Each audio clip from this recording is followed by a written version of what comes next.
સહજાનંદ સ્વામીના ચરિત્રમાં તમે જોઈ લ્યો, વડતાલમાં, અમદાવાદમાં બે જગ્યાએ પેલા છે ને પેલી થાંભલીઓ કરી છે ને, ત્યાં ખુરશીઓ રાખતા સભા મંડપમાં. કેવડો મોટો સભા મંડપ છે.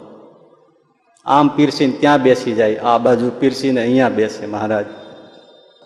અને વડતાલમાં એ સાધુ આશ્રમ છે બધા, ગોપાળાનું સ્વામીનું આસન, ત્યાં આગળ તમે જાઓ ત્યારે એક ત્યાં થાંભલી જેવું બનાવી ઉપર ચરણાવીને પધરાવ્યા છે. અને ત્યાં લખ્યું છે મંજુ કેશાનંદ સ્વામીના આસન પાસે કે આ સાધુ આશ્રમમાં, સંતોના આસનમાં સંતોની પંક્તિ કરીને શ્રીજી મહારાજે સંતોને 496 વાર પીરસ્યું છે.